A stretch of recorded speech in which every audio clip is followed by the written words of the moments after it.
Nabi kata gini, tungkahul mar'atu li arba'. Biasanya orang berkahwin dengan perempuan salah satu dari 4 sebab. Kadang-kadang li jamaliha, kerana cantiknya. Kadang-kadang li hisabiha, kerana keturunan. Said dengan Syarifah, Teku dengan Teku, Wan dengan Wan, kerana keturunan.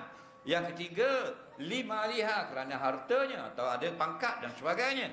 Dan yang keempat, li diniha, kerana akhlak. Jadi ada orang kahwin kerana akhlak, ada orang kahwin kerana dia kaya, orang kahwin dengan perempuan itu kerana dia keturunan sama dengan kita. Ada orang kahwin kerana akhlak ataupun comelnya. Faham? Nabi kata fasbal bizatid din taribat yadak.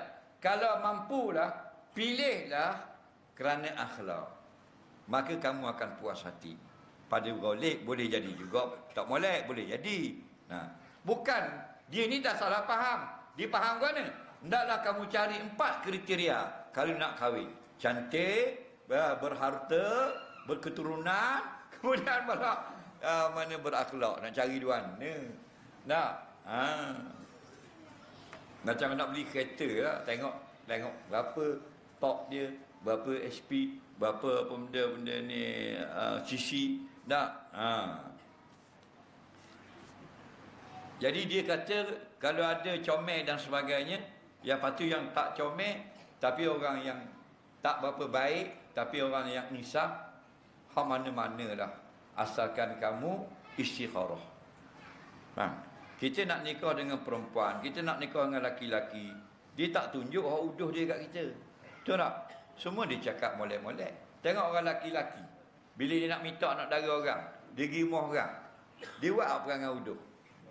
Dia buat tak? Dia, kalau dia main nombor ekor, dia buat tu biar nombor ekor depan ayah dia. Tak ada. Benda tu lah, nombor ekor pakcik. Tak ada. Faham? Sebeh lah kocek. Kaki nombor ekor dia pakai sebeh lagi. Tu dah boleh pakai. Kalau orang nak nikah, jangan tengok depan kita, tengok di belakang. Faham lagi? Di belakang. Di belakang tu baru dia true skin orang panggil. Dia yang sebenar. Faham? Kalau dia mari minta nak darah, Assalamualaikum. Kau bergaluh. Padahal semayang pun dah. Lagi. Pergi kuda setambun nak kecek. Faham lagi? Nampak? Jangan. Bukan nak kata kau orang, tapi hati-hati. Okey? Kalau ada perempuan yang dulunya tak elok, sekarang sudah bertaubat, itu lebih baik. Kerana Allah lebih suka orang yang bertaubat daripada berlakon-lakon baik.